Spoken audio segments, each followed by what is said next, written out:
Assalamualaikum warahmatullahi wabarakatuh.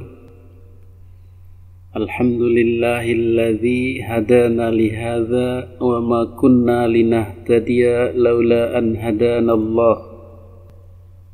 Asyhadu an la ilaha illallah wa asyhadu anna Muhammadan abduhu wa rasuluh la nabiyya ba'dah. Amma ba'du. Hadirin para netizen yang dimuliakan Allah Subhanahu wa ta'ala, pada kesempatan video kali ini kita akan membahas tentang Rabithah Alawiyah atau RA. Rabithah Alawiyah dan hubungannya dengan cengkraman kekuasaan nasab dan pengaruh-pengaruhnya di Indonesia. Mantap toh. Jadi kisruh nasab, kemudian gugatan dalam tanda kutip Kiai Imaduddin terhadap Rabithah Alawiyah ternyata menyadarkan kita semua tentang bagaimana mencengkramnya Rabithah Alawiyah ini ke dalam dunia pernasaban Indonesia. Jadi dengan adanya kejadian ini kita semua tersadarkan. Kita semua menjadi tahu apa itu Rabithah Alawiyah RA. Terima kasih kepada Habib Taufik, terima kasih kepada Habib Bahar, Habib Rizik yang telah membukakan jalan sehingga masyarakat menjadi melek, menjadi tersadar, menjadi bertanya-tanya, menjadi meneliti siapa kalian sebenarnya. Siapa Kisanak sebenarnya? Karena apa? Karena dari orang-orang itu muncul suatu sikap yang aneh-aneh, suatu arogansi yang sebenarnya ditutup-tutupi namun kelihatan. Jadi buah-buah atau benih-benih kesombongan itu karena sudah sekian lama mulia, maka tetap terlihat. Jadi inilah tahun pembuka, atau kalau dalam ayat itu Futuh Mekah. Kembali ke masalah Rabithah Alawiyah tadi, ternyata Rabithah Alawiyah ini adalah organisasi besar, organisasi kuat dan established. Apa buktinya kuat? Karena sudah berdiri sejak tahun 1928. Jadi sama kuatnya dengan jamu Nyonya Menir. Jadi dengan kekuatan ini, dengan modal pengalaman, dengan modal usia yang sudah ratusan tahun, dengan jumlah para habaib yang sudah ribuan, kurang lebih udah 14.000 atau 20.000 habib yang diverifikasi oleh Rabithah, maka posisi Rabithah Alawiyah ini dan para habaib di bawahnya adalah sangat kuat. Very strong. Jadi gerakan ini, gerakan gugatan terhadap Rabithah ini pantas saja disikapi dengan dingin, dengan enteng, dianggap sebagai kentut, dianggap sebagai jangkrik, curut, keroco, dan lain-lain. Pokoknya yang kecil-kecil lah gitu. Kenapa? Karena mereka sangat besar. Sehingga saking besarnya Rabithah Alawiyah ini dalam mencengkram dunia pernasaban, maka semua masalah-masalah nasab mereka yang pegang. Bayangkan sebuah organisasi massa yang sebenarnya di luar negara, organisasi masyarakat biasa, tapi punya kekuatan luar biasa dalam hal menentukan apakah seseorang cucu Nabi atau bukan, keturunan Nabi atau bukan. Jadi buku nasab yang dikeluarkan oleh yayasan tersebut saya tidak mengakui. Saya hanya mengakui buku nasab yang dikeluarkan oleh Rabithah Alawiyah. Kalau Anda mengaku Habib, silakan datang ke Rabithah Alawiyah, diverifikasi. Bila terbukti betul nasab Anda seorang Sayyid, saya akui Anda Sayyid. Selesai. Kalau tidak terbukti, saudara, saya nggak berani ngakui. Ini kekuatan atau power yang luar biasa besar, sehingga negara pun tidak bisa melakukannya. tetapi sangat mencengkram atau menguasai hajat hidup orang banyak. Salah satu yang tertindas atau tercengkram oleh Rabithah Alawiyah ini adalah para keturunan Wali Songo.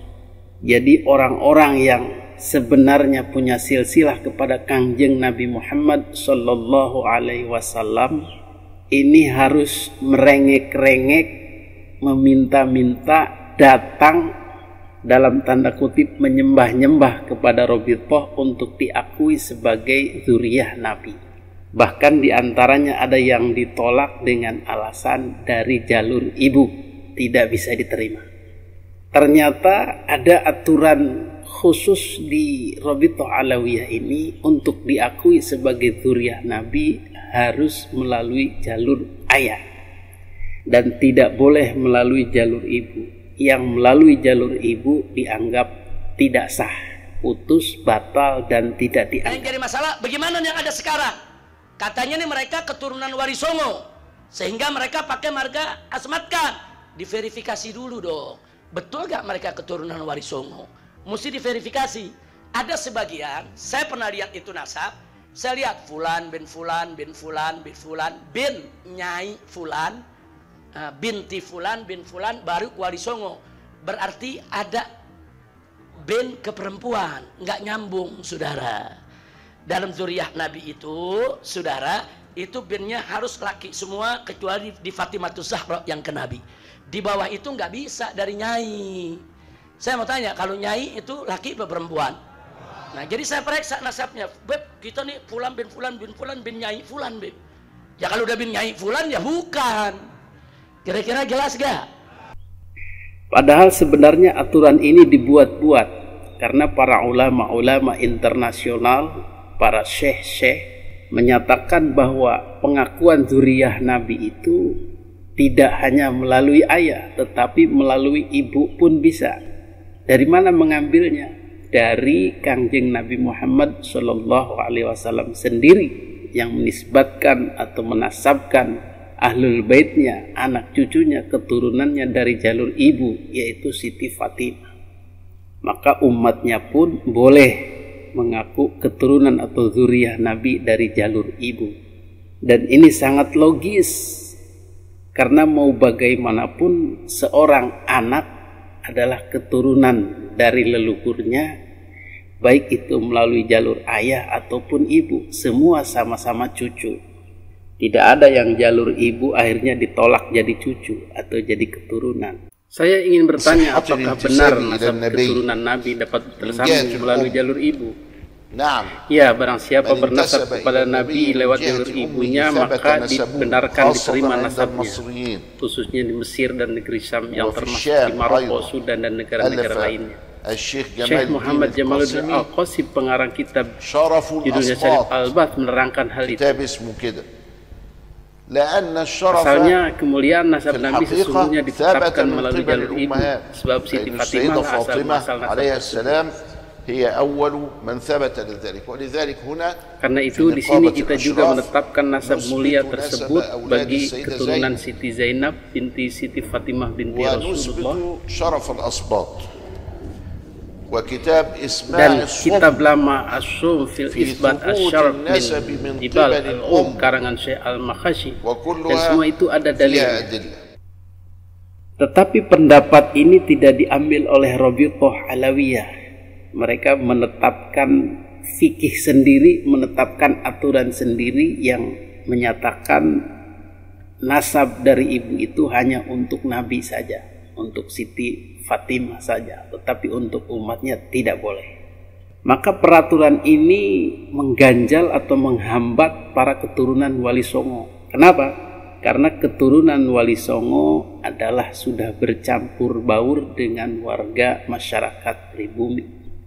Para keturunan Wali Songo zuriyah Nabi ini banyak yang menikah dengan pribumi, dengan perempuan-perempuan Nusantara.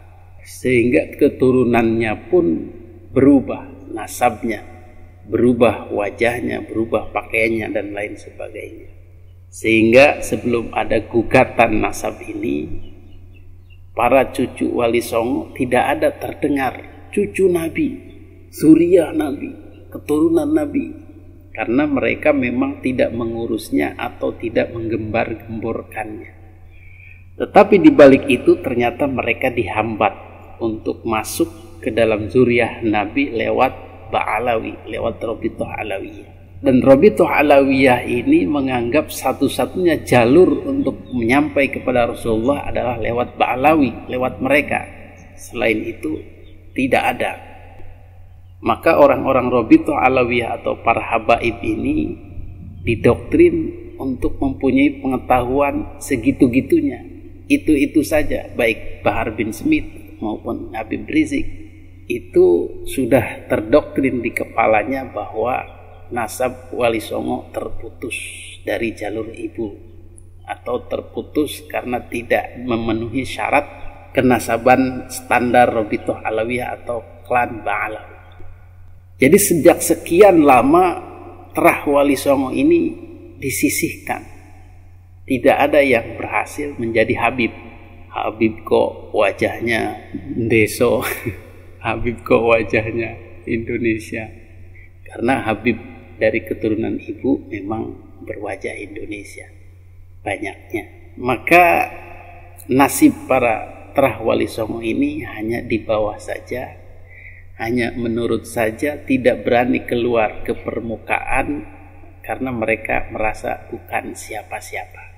Tetapi setelah kita ulik, setelah kita pelajari, ternyata zuriyah Rasul atau keturunan Rasul tidak melulu ditentukan oleh Robitoh Alawiyah, tetapi bisa memakai jalur sendiri yang ditentukan sendiri. Dan inilah kemudian yang ditentang oleh RA, bahwa Wali Songo harus ikut kita, tata cara kita, pencatatan kita. Adapun marga Asmat Khan yang beredar sekarang di tengah masyarakat, benar atau tidak mereka itu Asmat Khan, benar atau tidak mereka itu keturunan Rasulullah, harus diverifikasi. Mereka bawa ke Robitoh Alawiyah, cek betul tidak nasab mereka. Di Robitoh ada catatannya, saudara. Kalau Robitoh Alawiyah mengakui, oh ini Asmat Khan asli, oh ini dia punya silsilahnya bersambung nasabnya, silakan, dia Asmat Khan asli, dia seorang Habib. Tapi kalau Robitoh mengatakan, oh ini enggak begini, ini bukan, ini berbeda dengan catatan kami, enggak ada catatan seperti ini bukan Asmat Khan, maka dia bukan Asmat Khan, saudara. Nah, ada segelintir orang yang mengaku Asmat Khan datang ke Robitoh, mau memverifikasi nasabnya. Ternyata nasabnya tidak bersambung, saudara. Akhirnya Robitoh tidak mau mengeluarkan pengakuan. Robitoh itu ada buku khusus, saudara, namanya buku nasab. Kalau diuji, verifikasi betul, dikasih buku nasab sebagai keturunan Nabi. Kalau diuji putus, nggak nyambung, nggak bakal diberikan, saudara. Nah, beberapa Asmat Khan yang datang ke Robitoh tidak terbukti setelah diverifikasi. Akhirnya mereka tidak diberikan nasab daripada sebagai keturunan Nabi. Maka ini ditentang oleh Said Zulfikar. Urusan nasab Wali Songo ya kita sendiri yang ngurus. Kenapa harus ikut-ikutan Robitoh? Jadi sebagai ormas ya Wali Songo pun punya yayasan sendiri, punya organisasi sendiri untuk pencatatan zuriyah Rasulnya. Maka ada Naat itu, Naqobatul Ansab Auliya Tis'ah. Jadi semacam Robitoh. Bolehkah seperti itu? Boleh. Tidak ada masalah. Robitoh mencatat Bani Alawi. Naat mencatat Wali Songo. Biarkan nasab Wali Songo ini diurus sama zuriyahnya sendiri. Robitoh Alawiyah cukup fokus ngurusin keluarga Ba'alawi saja. Biar gak ada fitnah. Biar gak ada polemik. Biar gak ada konflik. Biar tidak ada informasi yang berbeda. Kan banyak ya, banyak habaib yang menginformasikan tentang nasab Wali Songo ini berbeda-beda.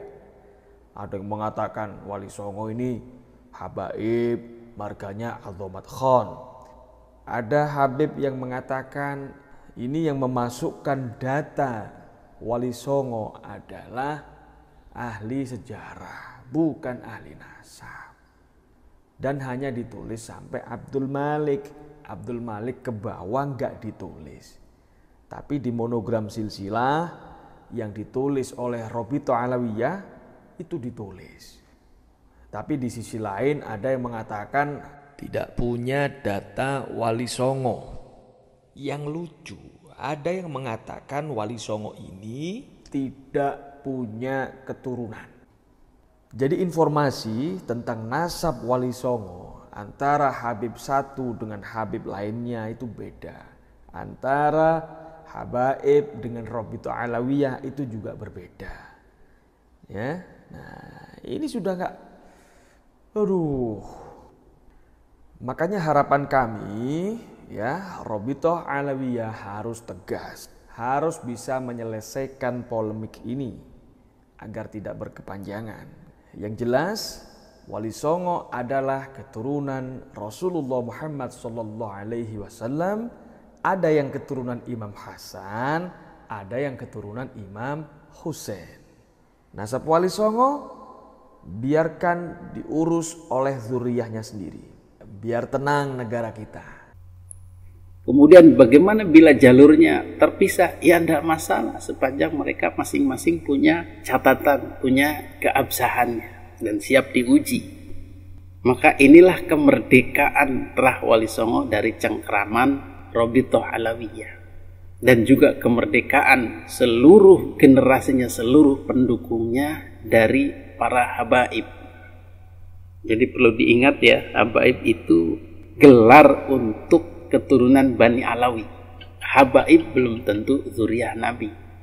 Jadi kalaupun misalnya klan Ba'alawi ini terputus, mereka akan tetap menggunakan istilah Habib. Karena itu untuk di kalangan mereka. Tetapi untuk Terah Wali Songo tidak menggunakan Habib, tapi Syarif atau Sayyid gitu. Maka sebenarnya kalau kita fikir-fikir untuk urusan hajat hidup orang banyak ini yang menguasai kepala-kepala manusia di Indonesia tentang cucu Nabi atau bukan, keturunan Nabi atau bukan, ini urusan besar, harus butuh verifikasi yang valid dari organisasi besar yang disebut negara. Jadi kalau dilakukan ormas, maka validitasnya atau kekuatan hukumnya tidak seperti negara. Maka sudah saatnya negara mengatur zuriyah Nabi ini dengan perangkat-perangkat yang ada seperti Departemen Agama atau Departemen Dalam Negeri. Hadirin yang dimuliakan Allah Subhanahu wa taala, maka dengan adanya gugatan Kiai Haji Imaduddin ini, maka kita terbukalah. Wali Songo punya jalur sendiri, punya gelar sendiri, punya organisasi pencatatan nasab sendiri. Bani Alawi juga sendiri, organisasi sendiri, silahkan jalan masing-masing, kita sudah merdeka gitu. Jadi tidak dikangkangi oleh Robito Alawiyah lagi. Terah-terah Wali Songo bisa mendapatkan status zuriyah Rasulnya melalui organisasinya sendiri. Dan keterhubungan nasab ini siap divalidasi atau didebatkan, dipertanggungjawabkan masing-masing. Demikian sedikit penjelasan ini, mudah-mudahan bermanfaat, dan mari kita terus suarakan kemerdekaan kita ini dari kungkungan Robito Alawiyah, kungkungan klan Ba'alawi, dari pihak-pihak yang memanfaatkan status cucu Nabi atau zuriyah Nabi ini untuk kepentingan-kepentingan al-jah atau kebesaran atau keagungan. Untuk Wali Songo, walaupun terhubung zuriyah Rasul, insya Allah tidak mendoktrin. Ya biasa saja. Si Anu, Said, Syarif, kalau kebetulan berilmu atau ulama dihormati, kalau tidak ya biasa saja. Dan Allah wa iyyakum ajma'in. Assalamualaikum warahmatullahi wabarakatuh.